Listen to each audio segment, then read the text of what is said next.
Recently, I've been watching a lot of corridor crew videos and I've come across these videos where they compete to make some of the most satisfying renders on the internet. So in today's video, I'm going to show you guys how I made the most satisfying renders on the internet. Kind of. So at this point, it's basically obvious. Whatever I'm about to do, I need to sketch something so you guys can get an idea of what I'm doing. Basically, to just make me not forget what I'm about to do when I'm in the process of actually doing it. So with my pencil and this, I'm about to start sketching. So at the end of it all, here's what I came up with. This was the initial sketch for the pulley I was planning on creating, but later on in the modeling process, I decided to change it a little bit. So I'm going to show you guys how the process was supposed to go in until I changed it. So it was supposed to start with a bunch of balls or one ball falling down from a container, passing through the container and onto a disc plate. Then it moves to the left or the right and then comes back into the center. Then something opens, I don't know what will open, but some sort of a doorway opens, and then it falls down where there's laser cutter or something which cuts it into two, and there are already cut pieces of the balls inside two different bowls or two different extensions with different colors. So with my sketches done, there was nothing else other than to go into Cinema 4D and start modeling the whole object. So for the modeling process, it started with the sphere which was going to be animated, and then I started modeling everything in compartments. There were 3 compartments in total. So starting off with the first compartment, that was the container, I decided to use a cylinder and then extrude some parts, pull out spoolings and a whole bunch of stuff with a whole bunch of subdivisions and adding a subdivision surface just to smoothing my whole area. I finally had something like this. For the second compartment, it was simple. It was a disc that I had extruded, and then I selected all the top surfaces, then used the extrude inner tool, extruded inner, and then added an extrude, pulled it in, and then did a whole bunch of adjustments. And also, as usual, I decided to add the subdivision surface just to make sure that the edges aren't really that sharp and they have some sort of a bevel around them.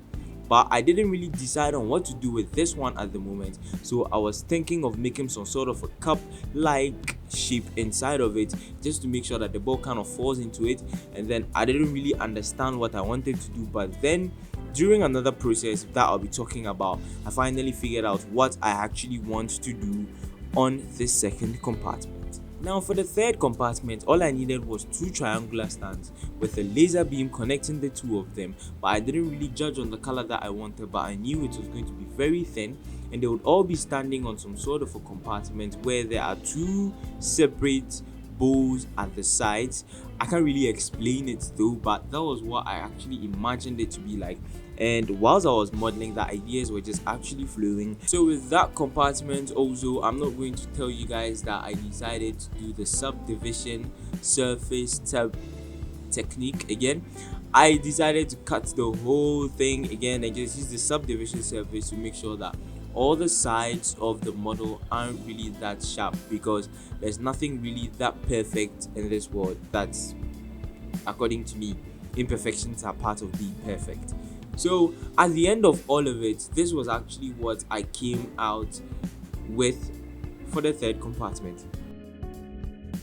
Now everything being hanged there like that would actually not make sense because we are not in space, so I decided to start creating the supports for each and every single structure there, and that was when the idea of making it some sort of a mechanical spray painting machine came in. So I decided to just model all the supports for all the objects inside there, but then I added some little tiny stuff on the disc there to serve as the painters on there, and you guys would understand when I am animating. So that was actually what I did.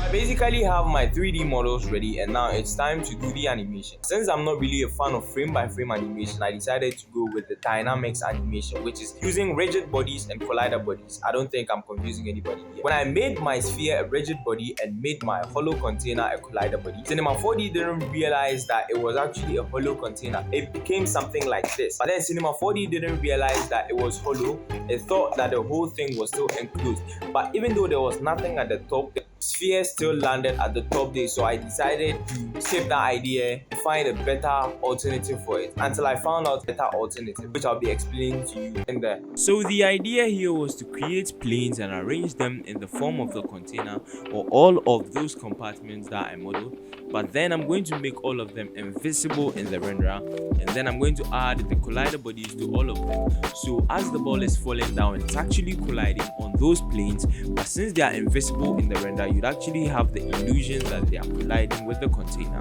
Now all that was left was the animation of the hand that is going to spray paint the ball which falls onto the disc, and for this it was just a simple frame by frame animation that I just did there, which I don't actually need to explain because frame by frame animation is just frame by frame animation. After going through all that stress of animating the whole machine, I then decided to now create a new camera and then start animating the camera. That didn't really take a whole lot of time because it was just moving the camera to one side, creating a keyframe, moving it to the other, creating another keyframe, but then making sure that the start and the end keyframes are the same because I was planning on making it a loop animation. Now I have a perfect animation, but with no texture and no lighting and no environment. So I decided to start texturing the whole model, and then I decided to now add 3 lights because I love using the 3-point lighting system. And for the textures, I loved to go for some sort of a grunge metal texture type.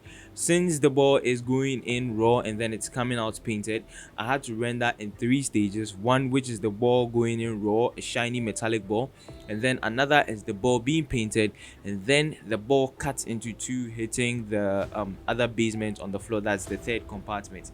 And for the texturing, as I already said, I went for some sort of a grunge metallic texture with a high bump. And for the environment, I found some sort of concrete texture.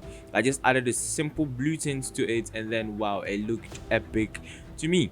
And for the lighting, as I already said, I did a 3-point lighting, and I would have definitely loved to add some sort of a depth of field on my camera, but it would actually not render well because my PC doesn't really deal with depth of field well. That's because I render in low passes and it will actually reduce the quality, and it's just going to basically look like a piece of shit. So after getting the perfect texture and lighting, I decided to render everything as a PNG sequence, and then I now moved on to a compositor to do the compositing.